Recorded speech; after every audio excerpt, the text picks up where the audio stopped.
Lecture number 4 लेके आया हूं और आज हम इस लेक्चर में पढ़ने वाले हैं मास एंड वेट के बारे में। अब आप कहीं भी जाते होंगे तो आपने देखा है कि अगर आप डॉक्टर के पास जाओ या स्कूल में भी जाओ तो आपसे जब फिजिकल एजुकेशन या फिजिकल एक्टिविटी होती है तो वहां पर हमसे हमारा वेट पूछा जाता है कि तुम्हारा वेट कितना है।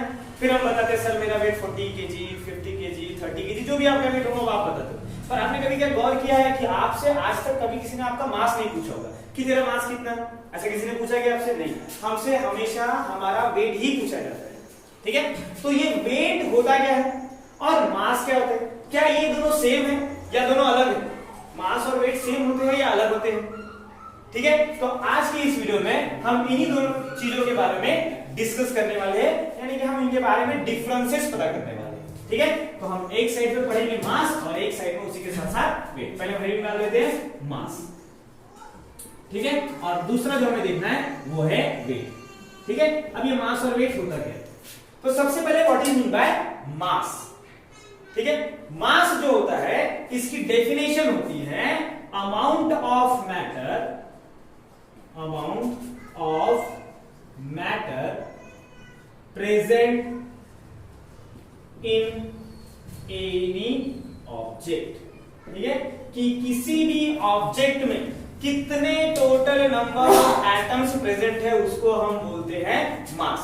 ठीक है, ये मैटर का मतलब क्या होता है? कोई भी ऐसा ऑब्जेक्ट, ठीक है, कोई भी ऐसा ऑब्जेक्ट जो क्या करे, दैट ऑक्यूपाई सम स्पेस और उसका कुछ क्या हो, मास। जैसे कि ये मार्कर है, ये मार्कर को मैं बोर्ड पे रख दूंगा तो मार्कर क्या कर सकता है, बोर्ड पे इतनी जगह ले रहा है तो हम इसको बोलेंगे मैटर। मैं खुद एक मैटर हूं, ये बोर्ड मैटर है। ठीक है, इनफैक्ट इस अर्थ पे सारी चीजें क्या होती है, मैटर होती है, सिर्फ वैक्यूम जहां कुछ भी ना हो। ठीक है, तो मैटर जिसके अंदर प्रेजेंट होगा, जैसे ये मान लेते हैं कि ये एक ऑब्जेक्ट है और इसके अंदर ऐसे बहुत सारे छोटे छोटे पार्टिकल्स क्या है, प्रेजेंट है। इन्हीं छोटे छोटे पार्टिकल्स को हम बोलते हैं मैटर। तो इन पार्टिकल्स, ये जो ऑब्जेक्ट है, इस ऑब्जेक्ट में कितने ऐसे पार्टिकल प्रेजेंट होंगे उसी के टोटल नंबर को हम क्या बोलेंगे, हमारा मास। दूसरा जो होता है on the other hand weight. Weight क्या होता है? तो weight is nothing but a type of force. Actually में वेट तो एक तरह का फोर्स होता है जिसको हम बोलते हैं force acting on an object. ठीक है, पर ये कौन सा फोर्स होना चाहिए? ये रहता है हमारा ग्रेविटेशनल फोर्स। ग्रेविटेशनल फोर्स, ठीक है, कि किसी भी ऑब्जेक्ट पे, या फिर हम लिख लेते हैं बॉडी, किसी भी ऑब्जेक्ट पे या किसी भी बॉडी पे जो ग्रेविटेशनल फोर्स काम कर रहा है उस ग्रेविटेशनल फोर्स को हम वेट बोलेंगे। जैसे हमारी बॉडी पे अभी अर्थ का ग्रेविटेशनल फोर्स काम कर रहा है तो ये फोर्स हमारी बॉडी पे कितना है वही क्या हो जाता है, हमारा वेट हो जाता है। ठीक है, तो ये हो गई इनकी बेसिक डेफिनेशन। नेक्स्ट पॉइंट देखते हैं कि हम इसे डिनोट किससे करेंगे। तो इस मास का जो सिंबल होता है, मास का सिंबल होता है m, और वेट का जो सिंबल है, वेट का सिंबल होगा W। इसका सिंबल होता है कैपिटल W। ठीक है, बात करें इसके ऐसा यूनिट की, तो इसका जो ऐसा यूनिट होगा मास का, मास की ऐसा यूनिट होती है केजी, दैट इज किलोग्राम।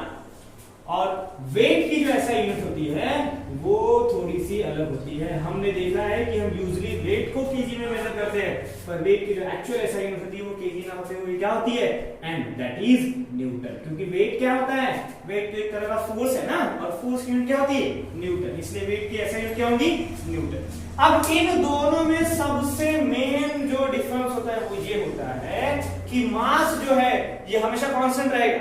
जैसे कि ये मार्कर अभी मैंने अर्थ पे रखा होगा। अब इस मार्कर को मैं अर्थ से अगर मून पे लेके जाऊं तो क्या ये मार्कर बड़ा हो जाएगा या छोटा हो जाएगा? नहीं, ये मार्कर का जो साइज है ये तो ऐसे ही रहने वाला है। मतलब जितने मैटर्स अभी इसमें यहां प्रेजेंट है उतने ही अर्थ पे रहेंगे, उतने ही मार्स पे रहेंगे। आप किसी भी प्लेनेट पे लेके जाओ, इसका साइज चेंज होगा क्या? नहीं।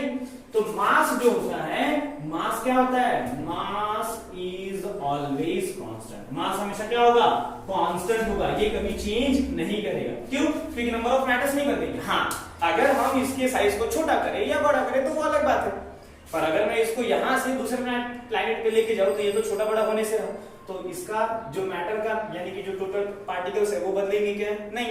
जब टोटल पार्टिकल्स ही नहीं बदलेंगे तो मास कैसे बदलेगा? इसलिए मास हमेशा क्या होगा, constant. On the other hand अगर हम बात करें वेट की तो ये कांस्टेंट नहीं होगा। क्यों? क्योंकि वेट तो एक ग्रेविटेशनल फोर्स है। अब अर्थ का ग्रेविटेशनल फोर्स अलग होगा, मून का ग्रेविटेशनल फोर्स अलग होगा, ठीक है, मास का अलग होगा, सन का अलग होगा। ऑब्जेक्ट यही है पर फोर्स जो लग रहा है इन पे वो तो अलग अलग है। इसीलिए वेट क्या होता है, कांस्टेंट नहीं होता है। तो वेट जो होता है इज वेरिएबल। वेट क्या होगा आपका, वेरिएबल। वेरिएबल मतलब ऐसी क्वांटिटी जो क्या हो जाए, चेंज हो जाए अकॉर्डिंग टू टाइम और कंडीशन। जैसे अगर हम अर्थ पे जाएंगे मतलब मून पे जाएंगे तो वहां की ग्रेविटी अलग है, तो वेट क्या होगा, अलग होगा। इसका फॉर्मूला भी होता है weight is equals to mass into g. ये देखो ये मास और जी मतलब क्या होती है, उस प्लैनेट की ग्रेविटी। तो ये होता है हमारे वेट का फॉर्मूला। ये हो गया इसका फोर्थ वाला पॉइंट, ठीक है। अब इसके बाद हम लास्ट पॉइंट देखते हैं। तो जो मास होता है, मास एक स्केलर क्वांटिटी होता है। Mass is a scalar quantity, है ना। What is mean by scalar quantity? तो आप फिजिक्स में जब वेक्टर्स लेसन पढ़ते हो तो क्वांटिटी को हम डायरेक्शन और उनकी वैल्यूज के बेस पे दो टाइप्स में क्लासिफाई करते हैं। पहला होता है स्केलर और दूसरा होता है वेक्टर जो कि W होता है। तो weight is a vector quantity, ठीक है।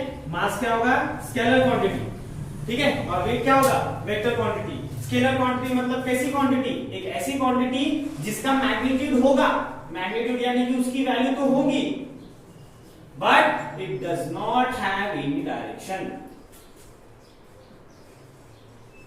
हैव एनी डायरेक्शन मतलब उसका कोई पर्टिकुलर डायरेक्शन नहीं है। उसकी वैल्यू है मास की वैल्यू पर उसका एक पर्टिकुलर डायरेक्शन नहीं है। तो अगर किसी क्वांटिटी में मैग्नीट्यूड है पर उसका डायरेक्शन नहीं है तो ऐसी क्वांटिटी को हम क्या बोलेंगे, स्केलर क्वांटिटी। वेक्टर क्वांटिटी जिसमें क्या होना चाहिए, मैग्नीट्यूड तो होना ही चाहिए यानी कि उसकी वैल्यू तो रहेगी आपके पास पर उसके साथ साथ उसमें डायरेक्शन भी होना चाहिए। और जैसा कि हमको पता है फोर्स का एक अपना डायरेक्शन होता है। फोर्स जो है किसी भी पर्टिकुलर डायरेक्शन में लगता है, या तो ऐसे या तो ऊपर की तरफ या नीचे की तरफ। तो फोर्स का क्या होता है, अपना एक डायरेक्शन होता है, जिस डायरेक्शन में हम उस फोर्स को अप्लाई कर रहे हैं। इसीलिए जो वेट है ये क्या हो जाएगा, हमारा वेक्टर क्वांटिटी हो जाएगा, ठीक है। तो ये था कुछ डिफरेंसेस जो मास और वेट के बीच में आता है। या आपको एग्जाम्स में आता भी है कि what is the difference between mass and weight. कभी कभी आपको ऐसे भी क्वेश्चन पूछे जाते हैं कि state whether the mass is constant और नॉट। तो हम हमेशा याद रखेंगे मास कांस्टेंट रहेगा, वेट कांस्टेंट नहीं रहेगा, ठीक है। पर एक बात याद रखना, अगर आप जब आगे की क्लास में जाओगे 11th 12th में जब हम फिजिक्स और पढ़ेंगे तो वहां पे एक आता है, एक टर्म आती है जिसे बोला जाता है मास in motion. Mass in motion कि अगर कोई ऑब्जेक्ट मोशन में है, स्पीड में है, चल रहा है तो उसका मास कितना होगा, उसका मास तब भी कांस्टेंट होगा या चेंज हो जाएगा।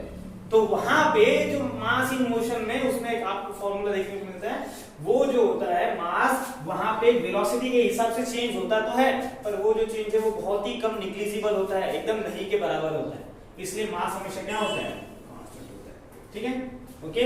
और वेट कांस्टेंट नहीं रहेगा। क्यों नहीं रहेगा, क्योंकि ये क्या है, एक तरह का फोर्स, जितना फोर्स उतना वेट, ठीक है। अपने यहाँ नागपुर में रमन साइंस सेंटर है, अगर आप वहां पे भी जाओगे तो वहां देखना आपको वहां पे एक मशीन लेगी जिस पे अलग अलग प्लैनेट के नाम लिखे। अगर आप उस मशीन पे खड़े होते हो और अलग अलग प्लैनेट सेलेक्ट करते हो तो अलग अलग प्लैनेट पे आपका वेट अलग अलग आता है। किसी प्लैनेट पे आपका वेट 200 kg तक भी जाता है तो कहीं पे सिर्फ 10 kg ही रह जाता है, ठीक है। पर आप तो नहीं बदल रहे हो, मतलब फोर्स बदल गया तो आपका वेट बदल गया, ठीक है। तो आज की इस वीडियो में इतना ही। Thanks for watching.